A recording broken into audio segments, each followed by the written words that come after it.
Welcome to episode 74 of this podcast. First of all, thanks for all the positive feedback we're getting from you regarding this podcast. We're really happy that so many of you find it helpful.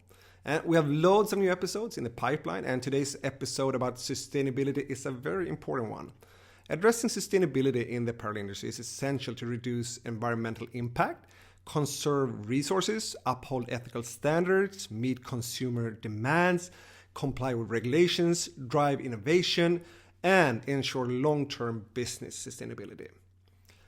And if you're new to this podcast, I can tell you that Anna and I run apparelentrepreneur.com. That's an educational online platform helping clothing brands start and run successful businesses. And you can find courses and loads of templates that will facilitate how you run your brand there. We also run Descinder, which is a creative agency specializing in developing strategy, branding, design, and communication solutions for purpose-driven sports, outdoor, and lifestyle brands. And you can visit our website at descinder.com. Today's podcast topic, sustainability, is very important to us. At Descinder, we only work with brands that want to minimize their planetary impact. But it's not an easy subject to understand and get into. There are so many ways of addressing it, there are so many angles, and unfortunately there's no easy answer how to become a sustainable brand, besides producing nothing at all. Sustainability is becoming increasingly important to consumers, and the fashion industry is no exception. In this episode, we discuss how a clothing brand can be more sustainable in all stages from idea to sales. We start by talking about the importance of sustainability and the challenges that the fashion industry faces. We then discuss the different ways that you can make your brand more sustainable, including choosing sustainable materials, using sustainable manufacturing processes, reducing waste and pollution throughout the supply chain, packaging your products in sustainable materials, and marketing your brand in a sustainable way. We also share tips for building a loyal customer base and making a positive impact on the environment. We talk about the importance of transparency, storytelling, and community engagement. If you're running a brand and need help to implement sustainability from a holistic standpoint, from collection concept, design, sourcing, product development, and marketing communication, we can help you with that at Descinder. Drop us an email at hello@descinder.com to book a call with us. Before we get started with the good stuff in this episode, you should know that we made a presentation to support what we're saying here and to make it a bit clearer. You can see it if you're using Spotify or if you go to our YouTube channel and just search for Apparel Entrepreneurship. Okay, let's get started. So this is the process that we will cover today in this presentation when it comes to sustainability. First, we'll talk about the reality, then continue with brand values and mission, cover idea and customer need, marketing, we'll go into design and collection, and of course, sourcing and manufacturing. Then, since it's about sustainability, we'll talk about packaging and logistics, also product care and afterlife, and then sales. So we will cover everything, every single stage that's involved from idea stage to actual sales to when you launch it. And again, it does not matter if you have an existing brand or if you're in startup, because you will go through all these stages anyways.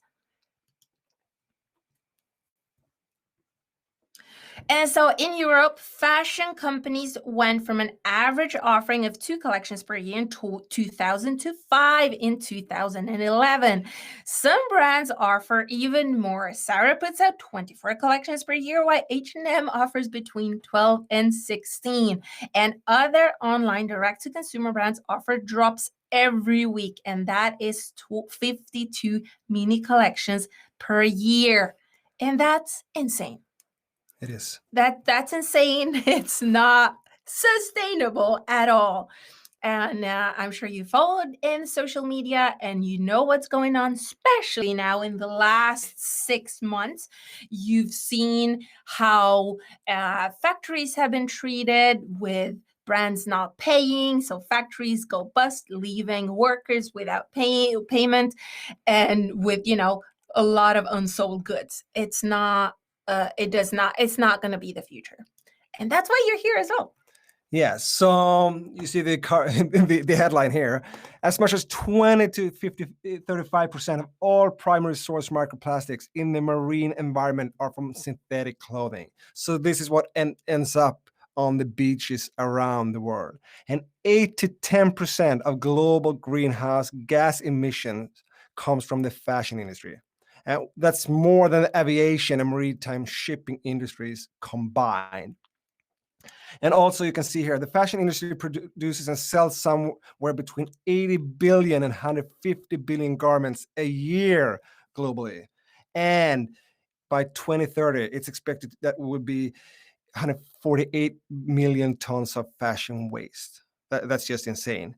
And just you can see it, for a pair of jeans, you need 7,000 liters of water.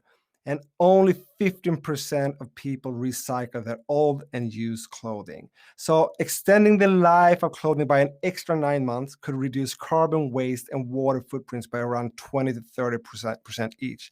So we're just introducing with these numbers so you can see kind of what effect it has. How insane it actually is.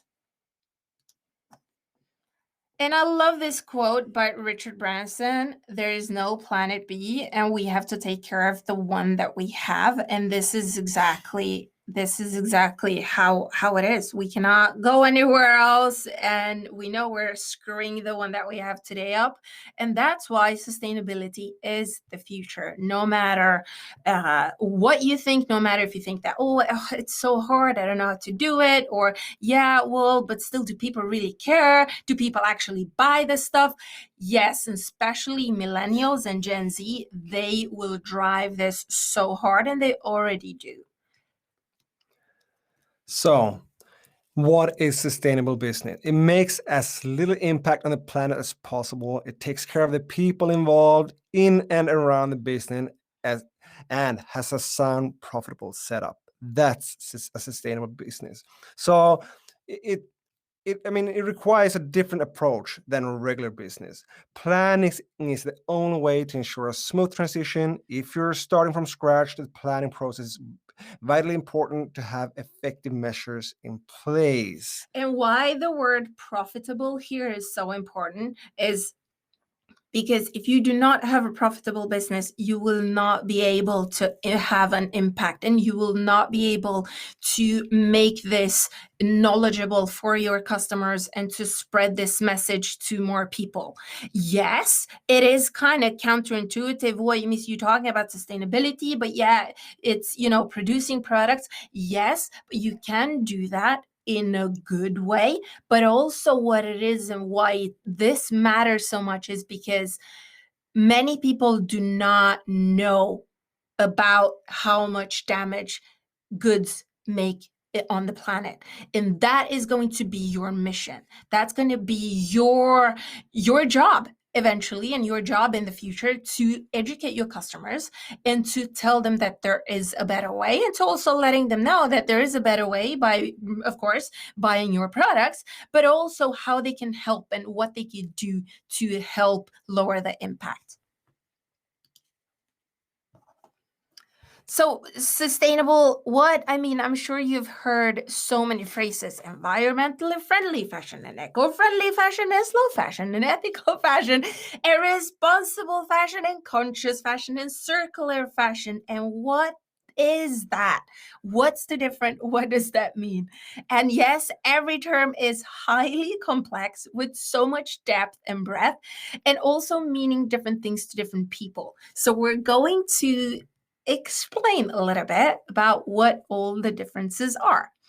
So first, you have eco-friendly fashion. First, this refers to how the garment impacts the environment. Slow fashion addresses slowing down the fashion season and refers to increasing the longevity of the garments. Ethical fashion addresses the ethical treatment, pay, and health standards of garment workers and the effect that the making of the garment has on their community. Conscious fashion refers to the critical awareness of the impact of the fashion. So, first step to sustainable fashion. Sustainable fashion is a general term that can be used to describe all the above, and it may, of course, change and shift with time, depending on how fast we're educating customers and how fast brands adapt to this business model. And circular fashion is a regenerative system in which resource inputs and waste emission and energy leakage are minimized by slowing, closing, and narrowing energy and material loops. We're going to touch on circular fashion at the end of the presentation. And also here we're going to see when it's compared to recycling economy and linear economy. So the first is the traditional one, the linear economy. You take, make, use, and waste it. So it's a lot of waste. And then recycling, it's a step better. You actually take some of what you use and you recycle it and you make it. But the circular economy, the point here is that nothing goes to waste. You find different ways and processes to reuse material and reuse products, so you don't have to put a strain on the environment in the same way. And just to mention, right now, there are not that many brands that actually work with the circular system. It's extremely complex. It can work if you are a very small brand, but bigger brands have not been able to implement this because it's so extremely complex. And we're talking, especially with bigger brands, we're talking so much product that they have not been able to actually recycle or actually create a system that takes care of all the waste and all the products, because they have not been able to get the products back and to re-put them in the system. But at least this is where the industry is going. This is at the latest fairs and all the latest seminars. This is what we're hearing everybody's talking about. So this is where we're heading. That's why it's vital for you to know what this is about and the differences.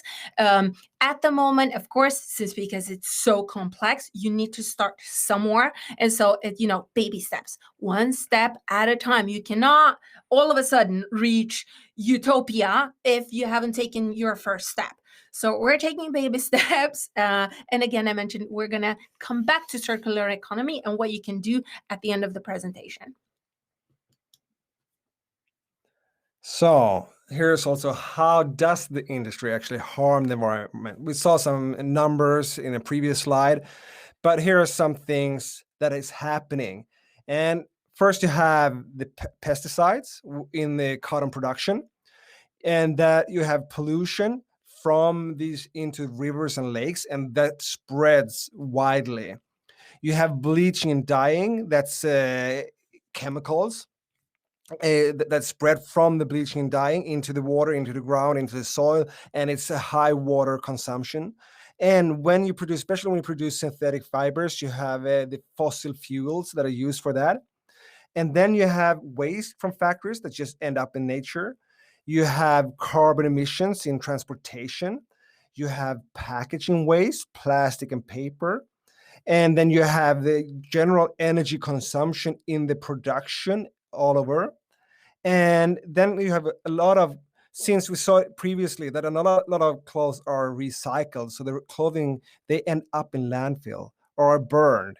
We hear that a lot in news. And especially now when brands don't pay and cancel their orders now because of COVID, this is what's going to happen. The factories cannot deal with all the leftover products. So it's going to either end up in landfill if they cannot sell it, because there's so much of it, they're probably going to burn it. And just. And then you have the ethical aspects like forced labor or child labor. And you have bad working conditions and long working hours in some places. Of course, not all over the industry, but this is what can occur. And then animals are harmed in the process, depending on what kind of material you use. And you also have soil degradation when you have plantations and you cut down trees, and in some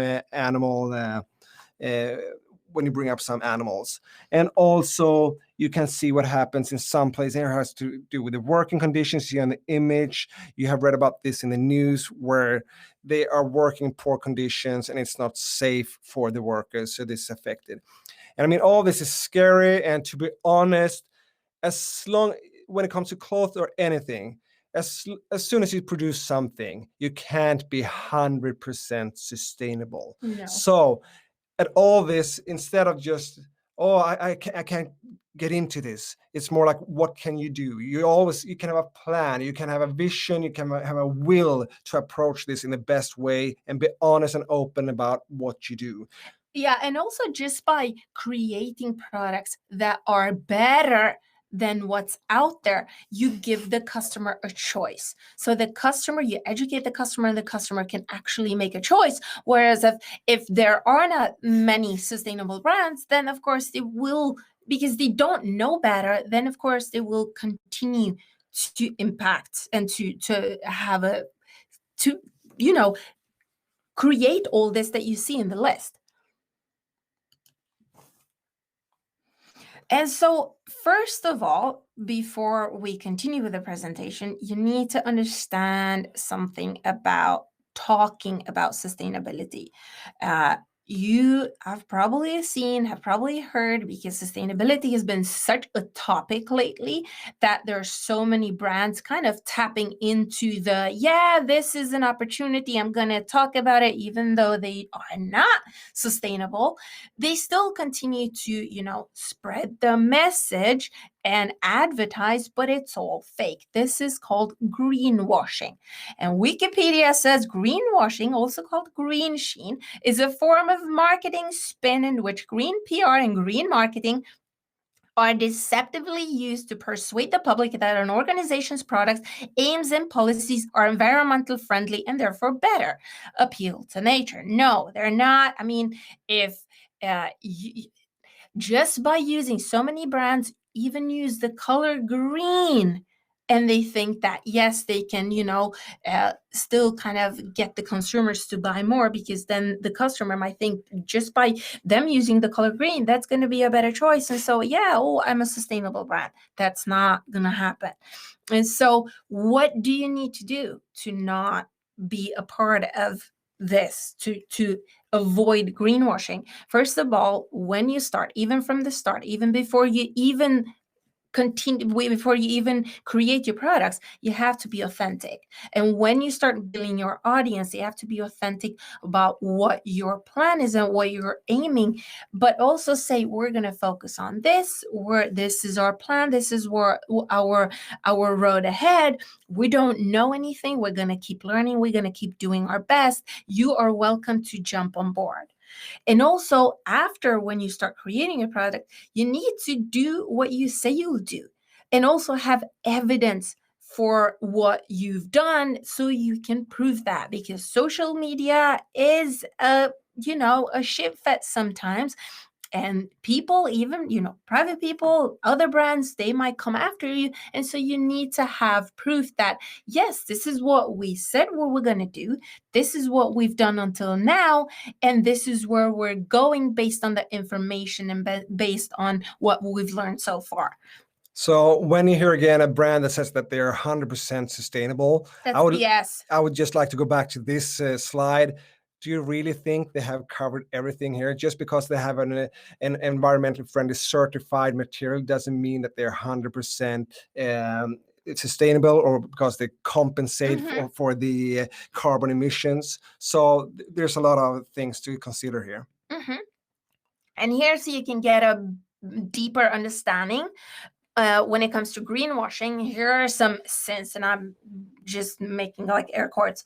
This is what you should not do. Vagueness. That's when you're being purposefully non-specific about operations or materials. Or you can, some have this approach, lesser of the two evils, declaring that they're greener than the rest, even if the rest are terrible.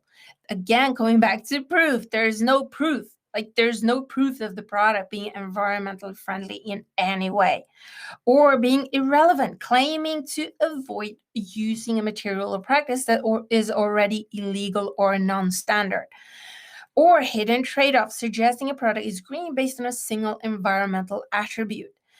Suggestive pictures, again, coming back to the green images that indicate an unjustified green impact. And it happens so often.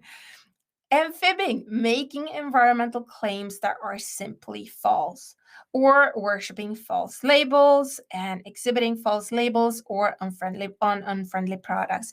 This is very common, and I would absolutely suggest that you do take, if you can, I don't know, we've seen some are from US, some are from Europe, and I know that some countries now have released the lockdowns. If you can go to some stores and just to look at how people market, you don't, of course you can do this online, but it's much more interesting when you're getting up close to the products.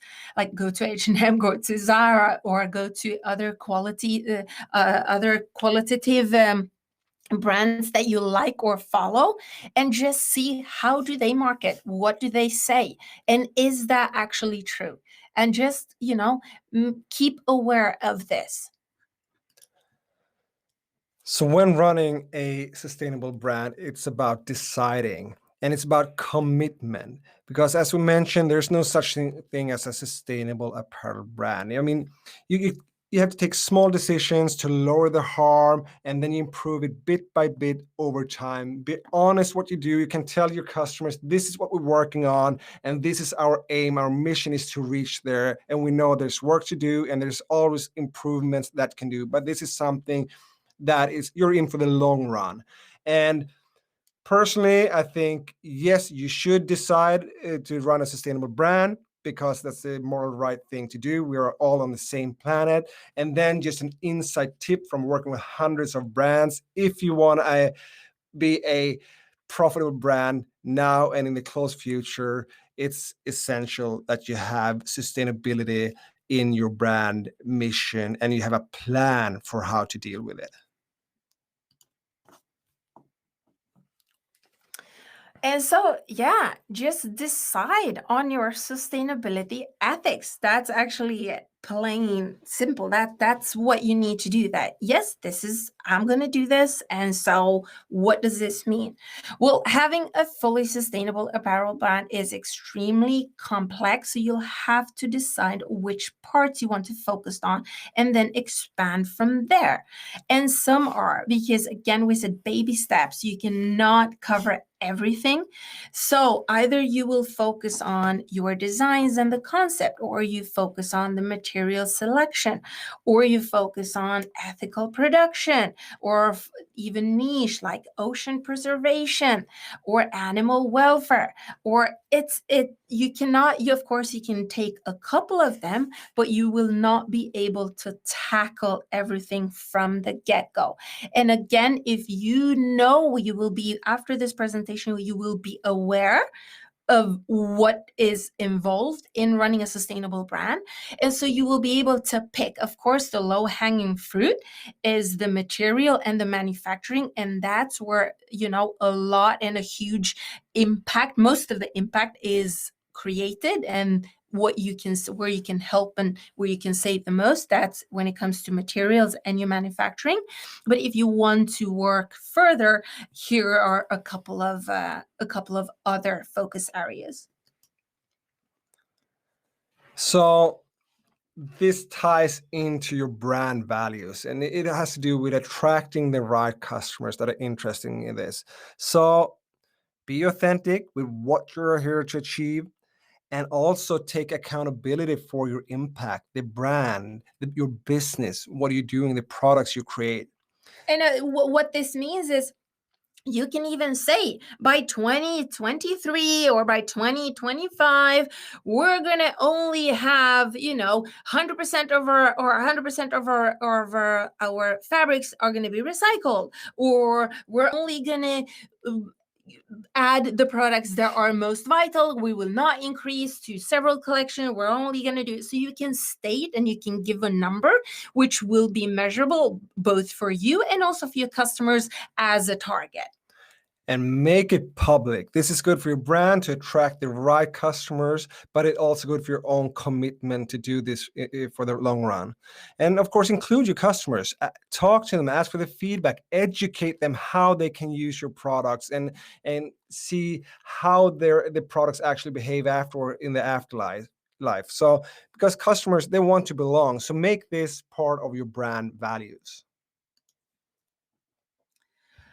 So have a clear and concise declaration about your business strategy.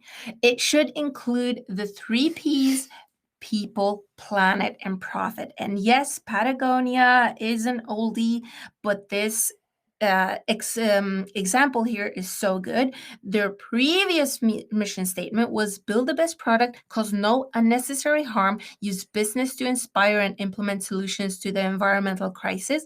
And their new updated mission statement is so simple. We're in business to save our home planet.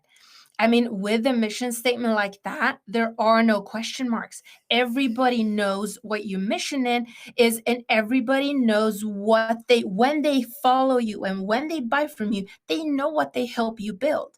And so to have a strong mission and vision is for you, like the mission is your framework. How are you going to get there? And your vision is your purpose. And both of them, of course, go hand in hand.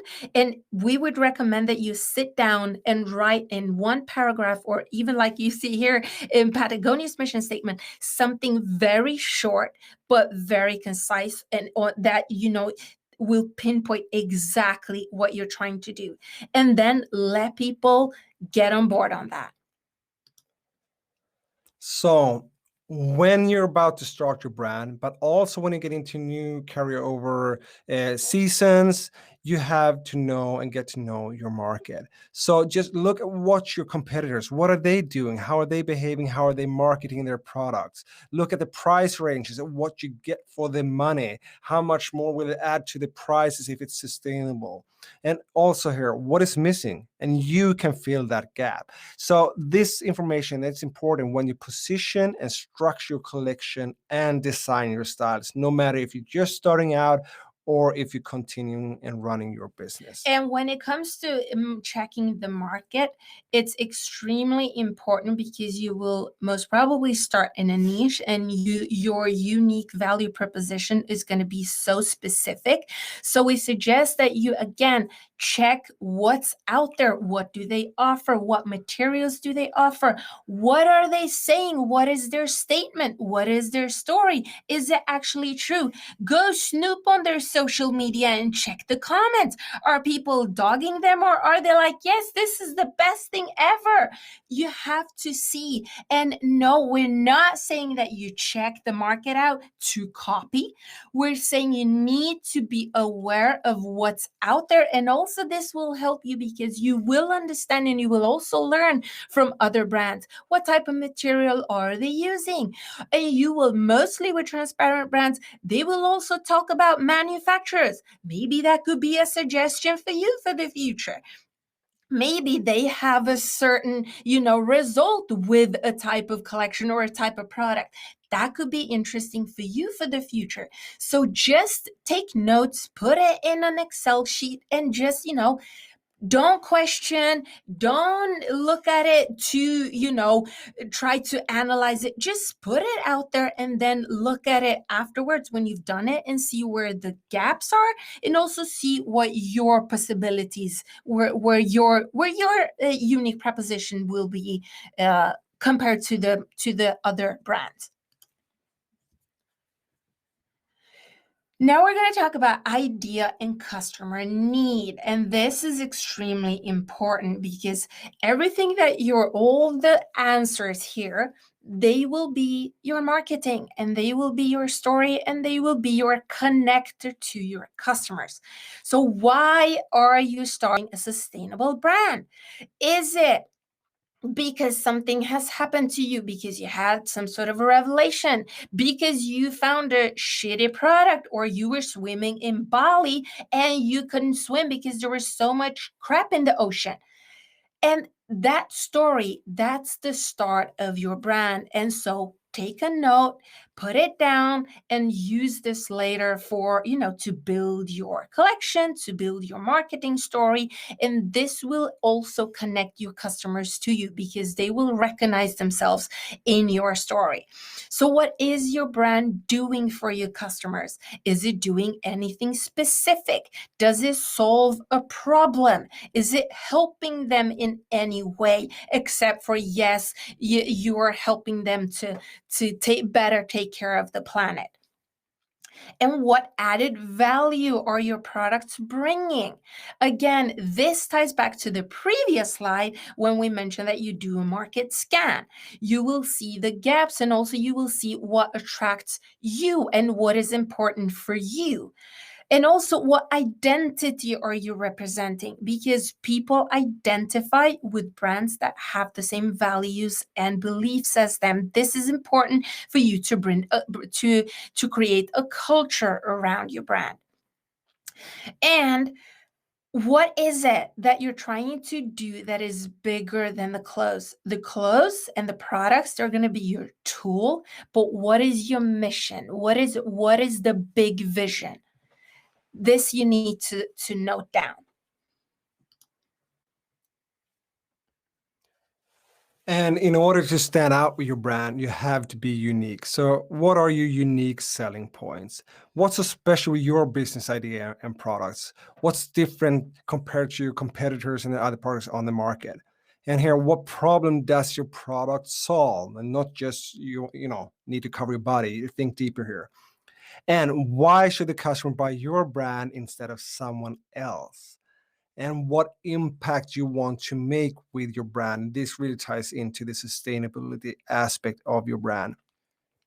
And what steps are you taking to make less environmental harm with your brand? And all these questions, they are both relatable to the product, but they're also relatable to the bigger vision and your decision that you made early on with the why and with the story. That's going to have an effect on everything that you do. It eventually, you should have a list that's going to help you take decisions in everything that you do. If you say, I'm only going to use recycled materials and organic cotton, let's say you make that decision, then you know that when you go to the fairs, this is the only thing that you're gonna look at. This is the only sourcing that you're gonna do at that fair. So it will help you, and that's why this work, it might take you some time, yes, and you will not be able to do this in like half an hour. You will be able to get so much deeper work here that's going to make your work later much easier.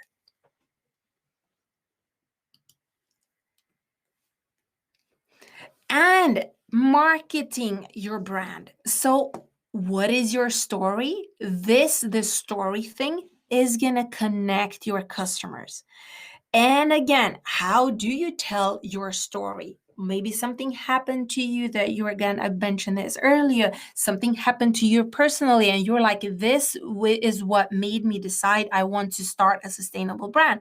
That together with honesty, transparency, and bringing customers to see the behind the scenes, and also to openly put your heart out there and tell them the soul and the ups and the downs. This is gonna keep your customers to your brand, and this is what's going to keep the customers love your products eventually and also come back. And this is how you will communicate your story and your why and your values, through honesty, through transparency, and through bringing them inside. And of course, you need to build an audience way earlier, because your story is the connecting part. And let's say you're not going to build your audience early, and you're going to release and you're going to be like, yeah, okay, now here's my product. Why are people not buying? This is the reason for you to build your audience early. And how you build your audience is when you start talking about your why and about your story and about your values. Do you see how this and why this is so important? Because the information that you're going to put out, that's going to connect, it's going to excite your customer, it's going to educate them, it's going to inspire them. And when you will have a product ready, they will be ready to buy. They will be excited, and they can't wait for you to put the product out there. And so that's why you should, even some have asked this, well, I don't even have a name yet. It does not matter. Start talking about your why and the reason and the story story and your concept, and let your customers join you throughout this entire journey of you starting your brand. So when it comes to your product, how do you market sustainability? It's a lot about education, educate your customers, talk about your products and the materials that that you're using and how they are better for the environment, and be inspirational. You are the thought leader. You can inspire your customers and your market to be better, make better choices, and also motivation. So you work with education, inspiration, and motivation, and then you can label it. I mean, of course, when your products will be ready, you will hopefully that you're gonna put that on the label. Literally, you're gonna put it in the neck label. You're gonna put it on the hang tag. You're gonna advertise it on your website. Put it out there. Tell them this material is so and so certified, or we're working with this manufacturer. They are so and so certified. So literally, talk about it. And this ties into the certifications. Because we're going to look at that later as well here in the presentation. But when you have certifications, it's a stamp that you're doing, that a proof that you actually have a material that has gone through certain standards to meet them. And therefore, certification is a great way. That's something that customers also can recognize. Some customers are looking for certain certifications on the products, and we use them. Mm-hmm. It's great. And then when it comes to sustainability, since it's so much more than just the design and the product development, you can offer a service. It's about repairing them, reselling them, renting them, or recycle them. It's the afterlife of the products and the material as well. And also activism. You bring on charity and organizations to help you with your mission, and connect with them as well, because your customers will want to be part of that. Again, because the customers that you're attracting is extremely conscious.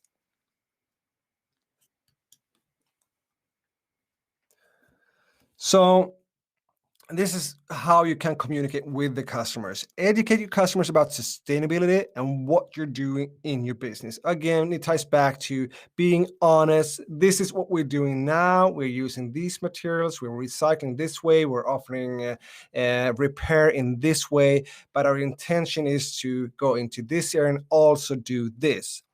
So communicate about your sustainability efforts in all your content. Whenever you talk to them, if you're on email, or if you're in a store, if you have hang tags on your products, whenever you talk to customers, tell them about your sustainability efforts. And then also, again, educate them. Explain the certifications. Why are they good? Explain why fair wages are important. Or ways, what's happening during the product development. And teach them about product care, so they can understand what it means. How should they wash them? How should they treat them? How can they repair the garments themselves? And then you can co-create with your customers, help each other make better decisions and create action. As we talked about, it's about inspiration and motivation as well. And then you can include actionable steps and systems in your brand DNA and business, so all team members are on board with your direction. This is especially important if you have a larger team, that you actually have someone in-house that is responsible and can talk about this and motivate the colleagues and bring everyone together to make the right decisions for your company. And the reason we're talking about marketing before we even got to design and before we even got to the sourcing and the manufacturing is because you need to start talking about your coming brand, building an audience before you've done it, before you've even started your business. Again, this is extremely important, especially now with people being online and on social media, because when you launch, you want to have a tribe ready and excited for your products. So again, involve your customers in your green initiatives, and you can create a movement together with your customers. Build a tribe, and this is especially important if you're selling to the younger generations, like the Gen Z or the millennials. They are the ones driving the question about sustainability. So it's absolutely important if you sell to these groups.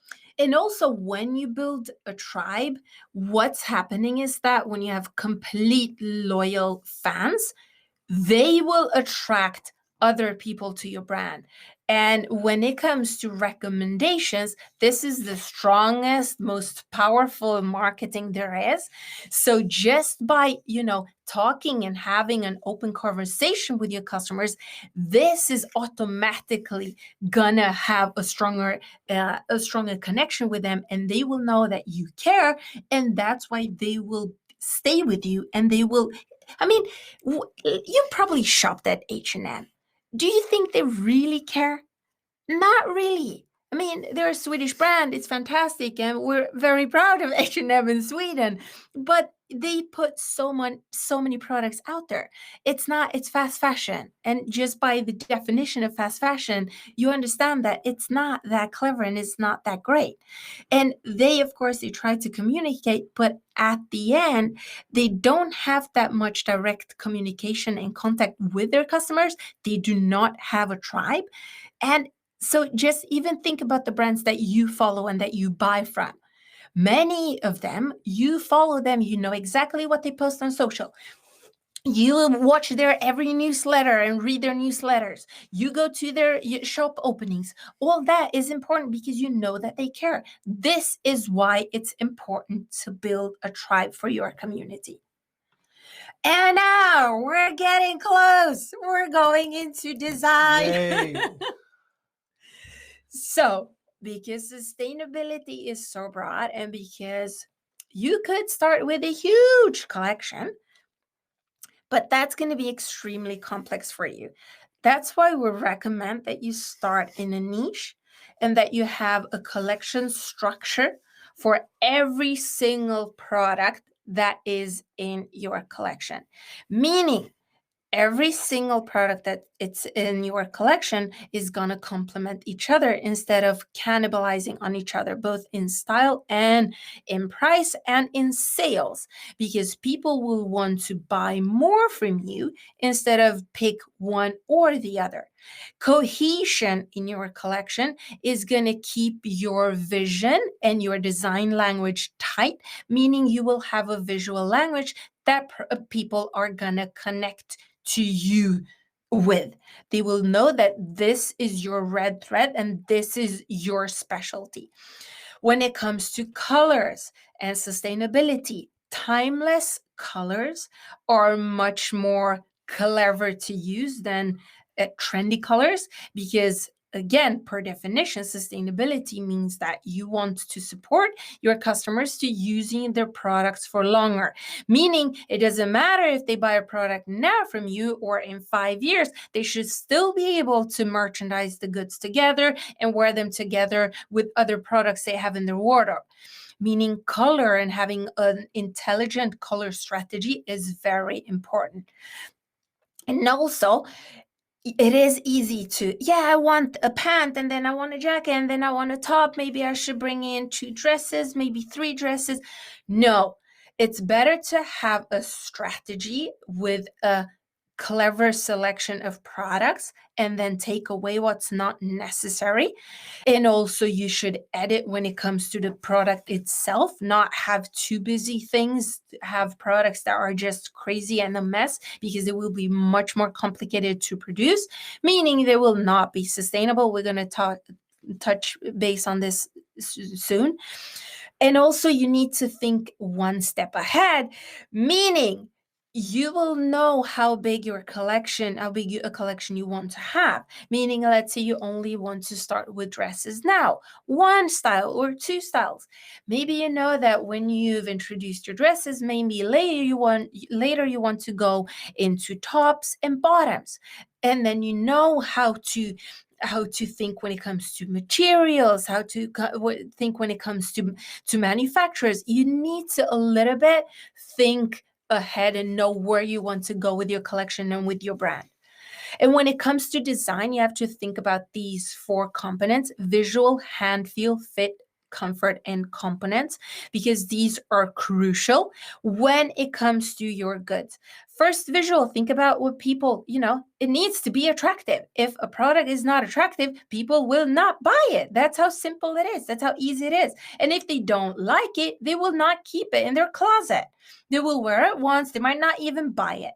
So it needs to be extremely attractive, meaning the visual is important. Then the hand feel. When someone touches, if your products are hanging in a store, they go and then touch it and they feel, oh, this material is so soft, it's so nice, I definitely want to have this.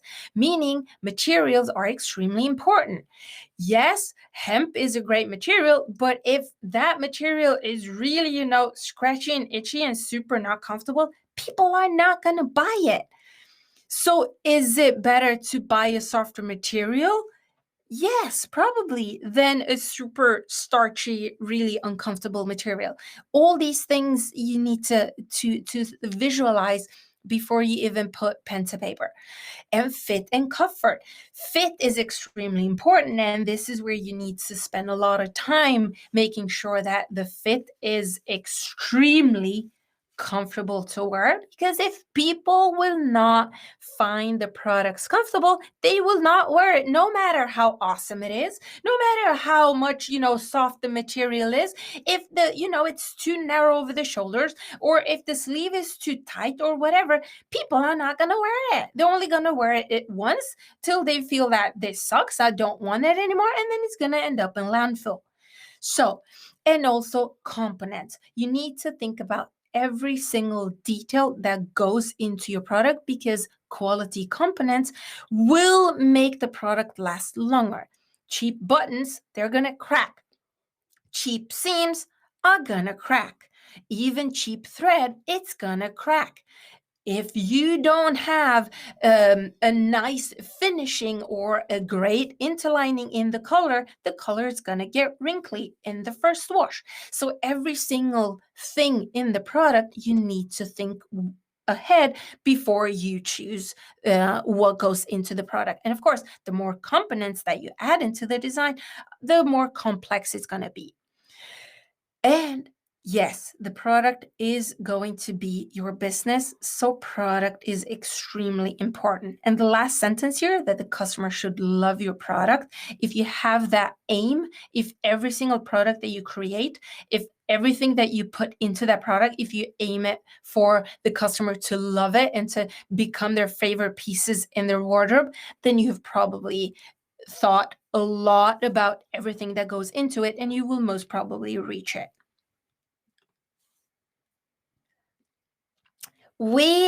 Sorry guys, for the ones that already have an existing brand. If you already have an existing brand, you can wait 1 minute. But for you guys that are starting your brand, we preferably suggest that you should start small, even with one product in one segment. And when you've nailed that, when you found a great manufacturer, you found a great material, great supply, you know all the single steps, you actually kind of you have control of it. That was the word I was looking for, that you have control over it. Then you should expand into other segments and into other product areas. And for you guys that already have a collection, we recommend that you do not toss the collection that you've done and create an entirely new one, because that's not so sustainable. There's so many materials, so many products that are going to be sitting in your warehouse, and you need to put them on sales. We recommend that you implement this strategy instead. So in your collection, from year to year or from season to season, that you only create 30% new ones, that you update 30% of the existing products, and that 30% of your products that you already love, that are your good sellers, that you keep them as carryovers. And yes, this can also be applied when it comes to colors, when it comes to materials, and of course when it comes to manufacturing. This is a great strategy because it will be so much easier for you when you create the collection, but also it will tell and it will communicate to your customer that you care. You do not want to waste all the goods. You do not want to start all over from scratch. And also they will be able to come back to you and shop their favorite products as well. And here are a couple of pointers when it comes to design decisions. About 80% of a product's environmental impact is decided in the design stage. This is very important. So what does this mean? What are the critical decisions that you need to take? First, function. What function do you want your product to have? And of course, if you create the product that's going to be, I don't know, a super pretty dress, but no one's going to be able to move properly in it, that's not going to be so sustainable. Or you have some design details that are maybe they're not so functional. You need to rethink that. Function is crucial, both when it comes to the entire garment and its positioning in the entire collection, but also when it comes to details. Quality. What quality do you want the product to have? Yes, it's going to be tied into the price. Obviously, it will. But this has also to do with the longevity of the product. The materials. You will need to make decisions about materials. What materials do you want to look for? And also the material choices are tied into the functionality and the type of product that you're going to create. Your manufacturers specialize. So this will be extremely crucial for when you look for manufacturers. What are they also sustainable? We're going to talk about manufacturing in a couple of minutes. And also the product lifespan. How long do you want the product to last? Do you want it to be repairable? All these decisions you need to have made before you even start creating the product, meaning in the design stage. And also the afterlife of the product. Can you repair it? Can you take it apart, create something new? Can it be recycled? And the last point here, recyclability. This has to do again with the entire design phase, because this is where you decide the zippers. This is where you decide the buttons. This is where you decide the thread and the material and the packaging, everything. Everything that is recyclable is decided in the design stage. And here are a couple of pointers again.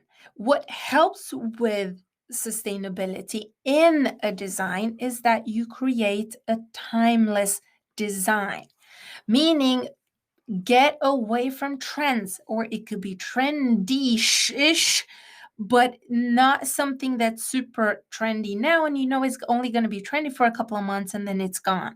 So timeless design is extremely important for sustainability. And again, a well-functioning design. And this ties back into testing your products. We would also recommend that you know what your favorite design and products are. Look at those. Look in your wardrobe. What products have you had for many, many years that you know, I love this product, and then you start stating why you love it and why you've kept it. Make a list. Also, minimal seam construction. This helps a lot because seams are the weakest point when it comes to a product. That's where product mostly break. The material is most strong. And when it comes to seaming, that's where things kind of break or get undone. And nowadays, if a seam breaks, well, not very many people, sew it together, repair it. Many people are like, yeah, I don't have time to repair it. I don't even know how to do it, so I'm going to toss it. Outstanding fit. We mentioned this earlier. It's crucial because if the fit is off, people will not wear it twice or 3 times. They're going to get rid of that product. And does your product have a multifunctional or transformational design? You could think about this. Could you do something with the sleeves? Could you roll up the sleeves? Could you roll down the collar to make something with it? Could you build your collection layer on layer? Could you have a dress on top of a long sleeve sweater that you have, or vice versa? think about this when you create your collection. And also when you will also want to minimize waste. Some brands, they work with zero waste pattern cutting. This could be fantastic if you play around with this in 1 or 2 garments from the start till you get the hang of it. It's quite complex, because what this means is that the pattern of the product leaves zero waste, meaning you will use the entire fabric. It's extremely, it can create extremely architectural products, and also it will give something for you to talk about in your marketing. And of course, ethical production. You guys know this, especially when it comes to sustainability. This is a must. When it comes to design to reduce water, energy, and chemicals, you can make this a choice in what colors you pick in your fabrics, and how the fabrics have been dyed. Also, you can design your clothes for disassembly. We mentioned this in the previous slide, that that you can easily take apart a product, so it's easier to recycle a product. And also, are you partnering up with secondhand services, or can you offer a repair? Your product should be designed for longevity, which means that you need to use durable materials. And yes, we know some materials are really soft and really, light and fancy, but yes, they will break eventually. If materials are really, really thin, they will most probably break. So maybe that's not such a good idea. And cyclability, again, when you choose zippers and buttons and all the materials, you have to think about, can I recycle this? Can I put it into the loop again? And designed for closed loop manufacturing, meaning no waste and everything is recycled and reused. And this can also be that you can donate it, you can create something out of it, or that you make sure that you put it back into your system and create a second line, or a couple of products in your collection where you use these materials. So you have to think about all the components and the entire product life cycle. And this is kind of crazy, but only 95% of the textiles that are a landfill each year could be reused and recycled. You do not want to be part of this with your brand. And here's a little checklist, a little garment standard list that you could create for your own products, meaning that whenever you create a product, you should put it through this checklist. Does the product have a clear purpose for your collection? Does it need to exist? Yes or no? Does it have timeless design? What is the expected lifestyle of the product? Life cycle of the product? Does it have durable materials and construction? Is the product made to last? Is the product versatile? Can it be used or styled or changed for several usages? And does it have high quality materials and manufacturing? Is the product made of quality materials and made with quality manufacturing? Will it age beautifully? This is if you if you use cotton, for example, or even wool. This can be extremely personable with a product, because, or even denim. You guys know when you use a denim product, when you use it, it becomes more beautiful. When you pick materials, will that help to creating your product, to making it more beautiful with age? And also, less is more. Take away from the product that is not needed in it. Is it designed for easy care, meaning cold wash, no need for special treatments? It should be. You should be able to wash it easily, toss it into the machine, and that's it. You should not go with it to, have special cleaning for it, dry cleaning. That's not very good. And how repairable is the product? How recyclable is the product? And also use technology to minimize the sampling. Can you work with a manufacturer that uses Clo3D? This is a program so you can visualize the sampling before you even create your first sample. Can you do that? That's fantastic, because you will This will be faster and it will cost you less, and also you will not create many samples. And also have a plan for leftover materials and use them in other products if possible. There's a brand called Rayburn, and they create soft toys with their leftover materials. How fun is that? That's great. It's so much fun. So that's a lot of things to think about in the design phase. But as Anna mentioned, it's a really important phase that has a major impact. So let's take a look at the sourcing part and the suppliers and how you choose and select the supplier. First of all, learn the basics, what the different types of materials do and the environmental impact is. And the best way is to actually talk to the suppliers and go to fairs. We know it's difficult at these times if there are actually any fairs at all open, but there are fairs that have turned into digital fairs online. So this is where you can get get great information and educate yourself about the different materials. We actually have a post about this on our blog, and you should check it out because there you can find links to fabric fairs. Yes. And then also know your sources. I mean, and here we're putting that it should be trusted and transparent. Are they actually telling you what they're doing? Do they have proof? Do they have certifications? If they have certification, that's a great proof that they actually have complied with a certain standard.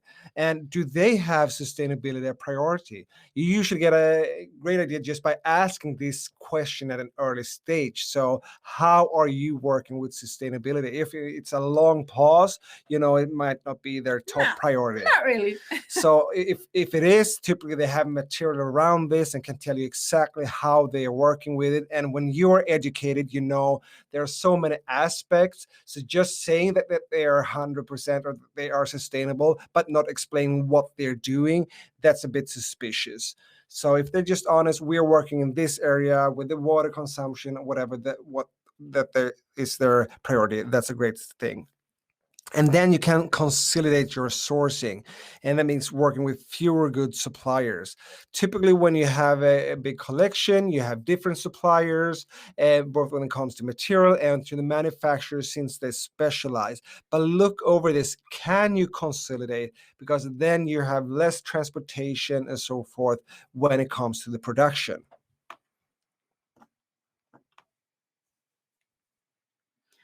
And continuing on the sourcing materials, think about how the garments will be used and select materials accordingly. Again, should you this type us back into the functionality. And do you want the product to be waterproof? Do you want the product to help you keep cool? What functionality does the garment have? And that's how you choose fabrics. And here are a couple of pointers of sustainable materials and what you could look at when you start sourcing. Recycled materials like recycled polyester, recycled nylon. Biodegradable materials like bamboo, hemp, or castor oil materials. Certified materials, organic cotton, hemp, tencel, linen, or wool. And pure 100% materials. Aim for this because it's easier to recycle 100% materials. But if you prioritize durability in certain products in your collection, then mixed materials will last longer. So let's take a t-shirt, for example. You can have 100% organic cotton, but if you want that t-shirt to last longer, then you should mix it with probably polyester. So let's say you could have a mix of organic cotton and recycled polyester. That's going to help your product stay longer, fresher, without the material tearing. So you need to, again, this kind of ties back into what I mentioned earlier. What functionality, what priorities do you have for each and every single product? And also other pointers when it comes to sourcing your materials. You can look for dead stock or leftover materials. This means that you can get materials that you do not have to buy new materials or produce something new. You buy already existing materials, or stock materials, meaning these are the materials that the suppliers have continuously in their collection. You know they work, you know they are qualitative, you know you can get a hold of them. And these stock materials most of the time have very low minimum order quantities. You could also look for certified materials that guarantee a clean process. This is important because you will know that that material is safe for you to use. And also you source materials that have natural dyes, meaning non-toxic inks or solution dyed materials. These are easier because the color is inserted in the early stage, in the melting phase, meaning you do not use a lot of water and a lot of toxic products. And also try to avoid fabrics that have been dyed using toxic heavy metals. This is really nasty for the skin and also for the workers. And avoid using extra fragile materials or materials that need special care, because again, people are not really gonna, do that, or they're gonna go to the dry cleaners, and that's not so good. Also try to use repeat patterns and prints, because when you select your materials that have a repeat pattern, it will be easier for the cutting, and when you produce the pattern, when they cut it, they will use a bigger portion of the material, meaning you will not have a lot of waste. So these are some things to think about when you choose materials. And then we should take a look at manufacturing. So again, pick manufacturers that have sustainability a priority. And you do this by asking them how they're working with this. And you can also ask if you have suppliers for materials, you can ask them if they have a recommendation for a trusted manufacturer that also has sustainability as a priority. And then you can also ask, when you found a manufacturer, you can ask them for reference brands that you can call and talk to them about how they're working with sustainability and how it works with this manufacturer. And that's actually pretty important, because no one's going to recommend a shitty manufacturer, meaning you will get you will get in the fast lane to find better manufacturers.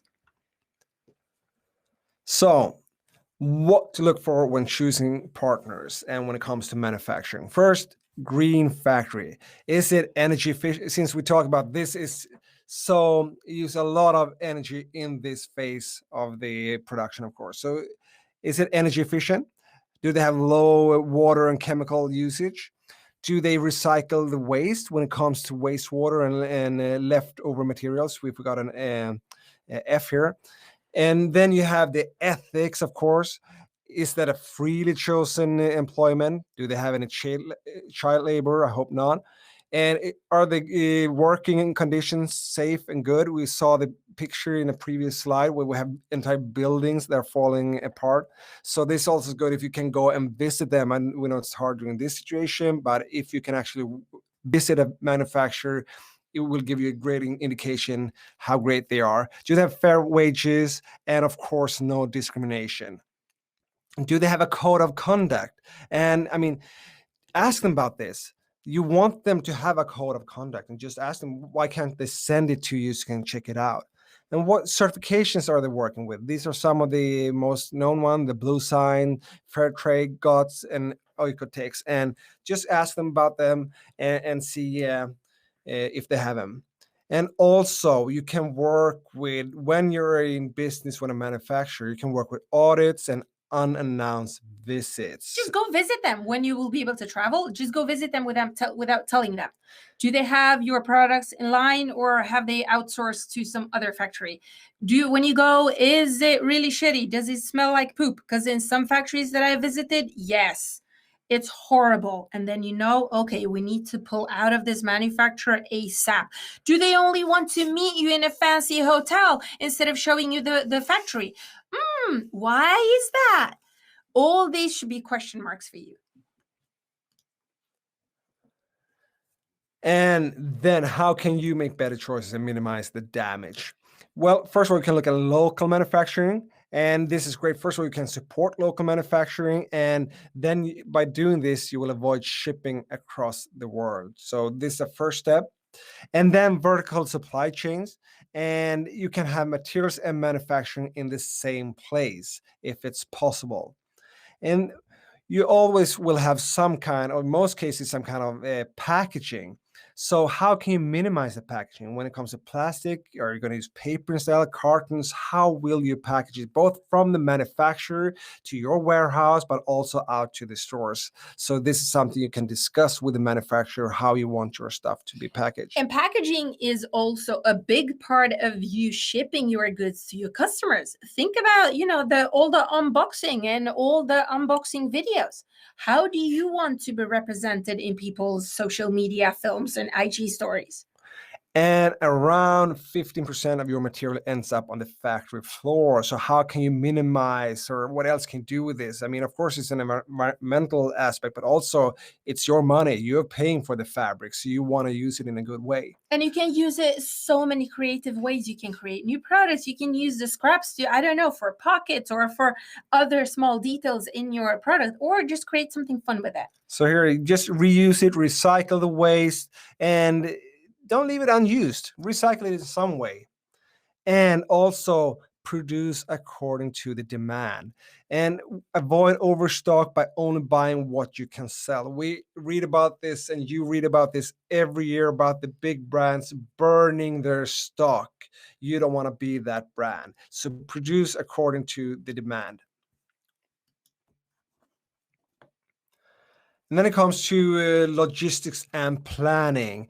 And if you can, source materials and production in the same continent. So even if you are not in the same continent, the materials and production can be, so they don't have to ship the materials all over the world to the manufacturing, and then they have to ship it to your place. This is to reduce the shipping, since it has an environmental impact. And if you can, look at ocean and rail shipping instead of truck and air. We know sometimes time is of the essence, but of course, if you can plan this, look at this type of shipping instead. And optimize full boxes. Always.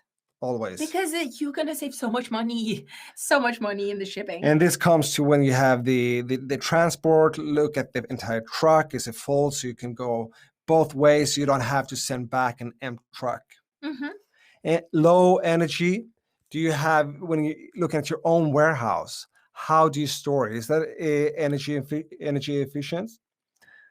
And when you have also, is it an efficient storage and picking in the warehouse? How are you using your trucks and so forth inside the warehouse when you're picking and storage? And then also, are your shipping partners compensated for fuel emissions? What kind of trucks are they using, and so forth? And this tying back into the marketing, because now we've gone through so many points and so much content here. Every single thing that we discussed here and every single point you could use in your marketing, and you should talk about it openly and honestly, and make it into a fun way of connecting with your customer, because everything that you decide is actually an active decision, meaning you took that decision, meaning you have a reason for it. So there's so much content you can create with all the decisions made here. And also when it comes to the packaging, all products are shipped in plastic bags and cardboard boxes to be protected during distribution. And this is some manufacturers don't even want to discuss this, because it's a guarantee from them that the goods will arrive safely to you. But you can decide what's inside. Do you really need all that material? Do you need, this picture here is all the stuff that's packaged for a shirt. When you unpackage a shirt, you've got all this scrap in it. Do you need all that? Literally, do you need it? Most of the time, you don't. So, of course, if you only sell direct to consumer, you could probably get rid of I don't know, 80% of all the stuff, because the customer is not going to need it. They're not going to hang it up. They will take it. Probably they will wash it first time before they wear it, depending on what type of product. So think about what's actually needed, and also have this in conversation with your manufacturer. What is an absolute must, and what can you get rid of? And also, when you get rid of stuff, that's great, but also explain why you got rid of it. And also, for this stuff that you keep, maybe you can use recycled materials instead, or biodegradable instead. And here is when it comes, we're going to talk about dive deeper when it comes to packaging. And again, yes, think about social media now. This is extremely important. And in the pictures, you see how fun a packaging can be. It can be reused. It can be made in a hanger. Then you see the picture, the lower picture and the top picture. The lower picture is actually a plastic bag that dissolves in water. So you can take the plastic bag, you can take your beanie out, and then you take the plastic bag and dissolve it into water. And I even think you can actually drink the water. And the same with the plastic bags over at the top. You can compost them at home. That's the stuff you need to think about. And of course, you should use all this in your marketing. I mean, you're not going to pay for it extra, because it's probably going to cost you a little bit more, but you're going to use this to strengthen your brand and your mission. And so you could use recycled and recyclable materials in your hang tags and labels. You can use recycled fiberboard in your hangers. You can reuse reusable shopping bags. You can have recycled presentation interior material. You can reduce the packaging entirely, like I mentioned earlier. You can have recycled packaging. And you can have packaging that is multifunctional. And here, there are no limits. You can be extremely creative. So this all has to do with the production. But then, of course, when the product is ready and manufactured, you have to think about the product care and the afterlife of your garments. So, I mean, the product is in your customer's hands. What now? You can have instructional care labels and hang tags in your products, telling your customer how they can take care of your product in the best way to make it more sustainable. You can have a repair, resell, or recycle services. We've seen this in many places. We have denim shops where you can go in with your jeans and they can repair it in the spot. And if you do not have if you cannot facilitate it, then partner up with some other brands or some other organization that can. And help your customers to take care of the products by having educational content on your website, and when you talk on social media, or if you have email lists, whenever you are in contact with, or in stores, of course, when you talk to the customers, tell them how they can treat your garments. And then provide simple and clear care and laundry instructions. I mean, it shouldn't be confusing. This is just make it easy for them to take care of it. You can have styling guidance, give styling tips to encourage longer use of your products. And then you can have very clear fit guidance. Because this ties into them, either returning it, they will know exactly how it's going to fit. It's not that they're going to order it and then they're going to try it on at home. They're like, yeah, it works. And they go to dinner. When they come home, they're like, oh, it's not really working. And then it sits there in the wardrobe. So, of course, you will educate your customers, but think of it this way, that you are the one responsible for the product to last a very long time. So this ties back into the production and the design, but also the product care and afterlife, what they can do. And of course, you have now made the product, you're taking care of it, but look into the sales as well. What can you do here when it comes to sustainability? And the largest online fashion retailers in Europe, that's Zalando, they have announced that sustainability will be a requirement for all brands on the platform from 2023. That's a major statement from their side. And from your side, it means that you're not looking to sell to everyone. You're looking to sell to the right people.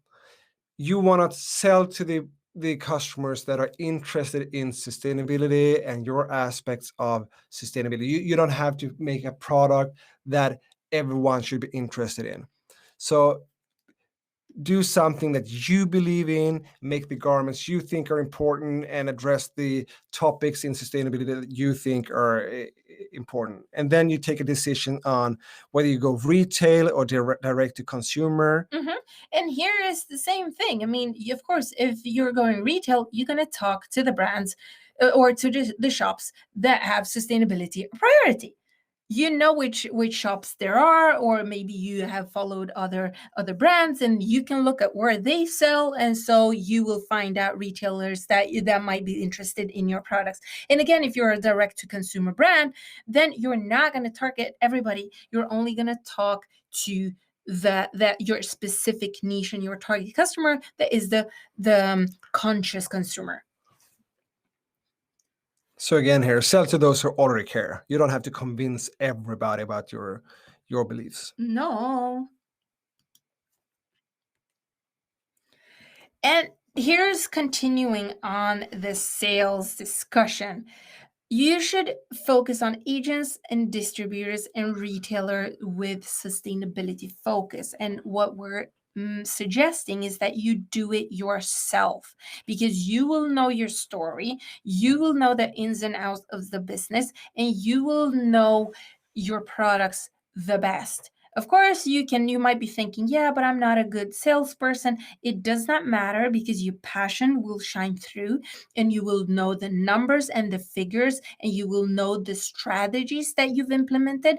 And so it will be easier for you to talk to the retailers and to the buyers, and they will connect with you through that. And also pitch your values. This is extremely important. They need to understand what your values are and have one clear message. You should not be talking, even if it's you want to take care of the workers, and then you want to take care of the ocean, and then you want to take care of the sheep, and then you want to take it's too confusing. If you can have one main clear message, that would be easier, because they will eventually have to transition this to their customers. So try to make it extremely simple and clear to understand, and tell them why your brand exists and what you're trying to achieve. And this again ties back to your story.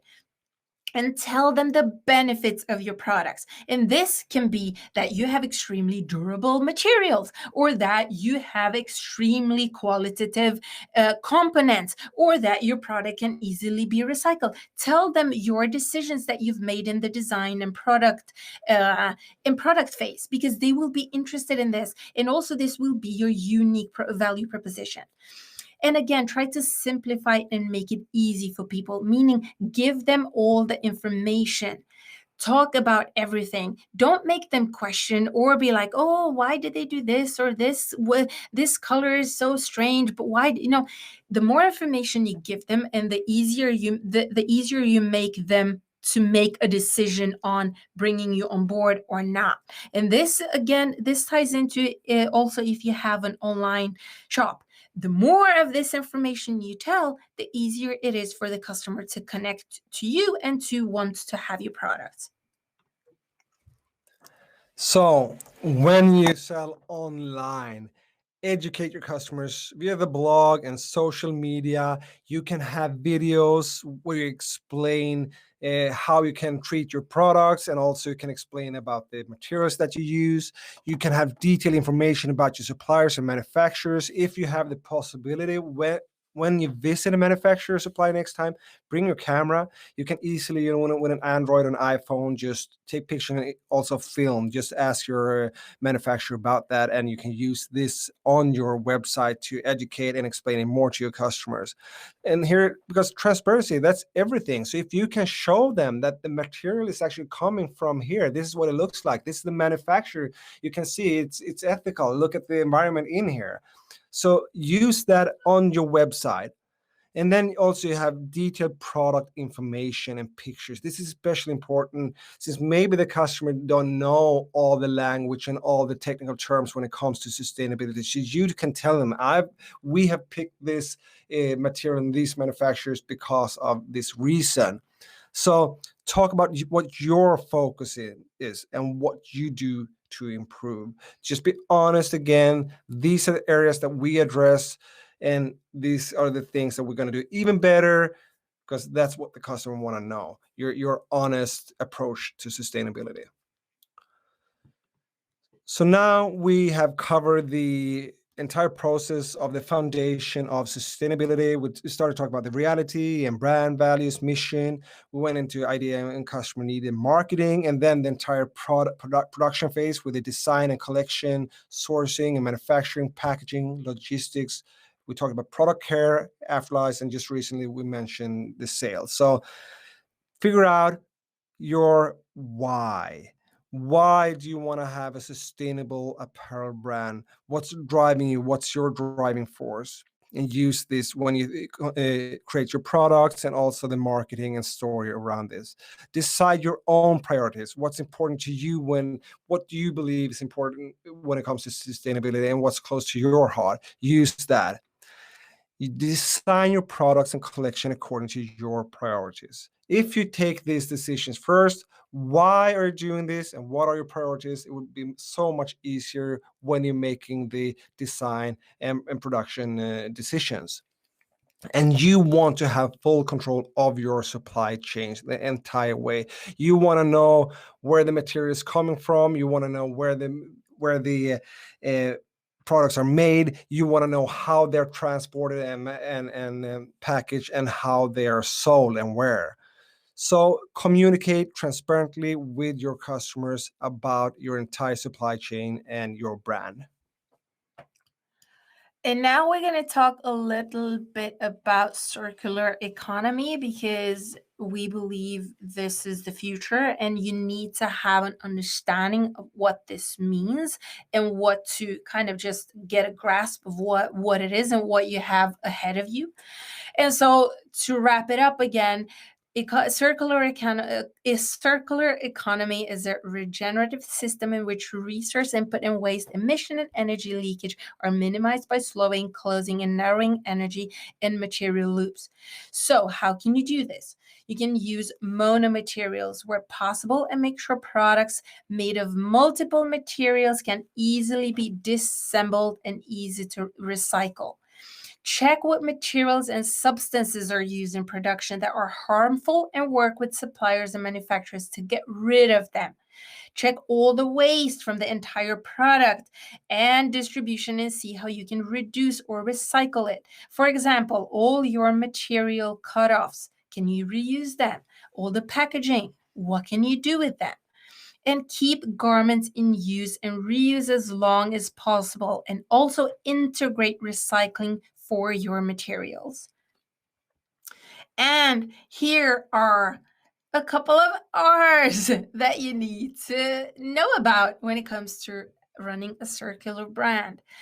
Again, rethink. This is in the beginning. What do you want the product to be? How do you want the product to work? Does it need to exist? Does it not need to exist?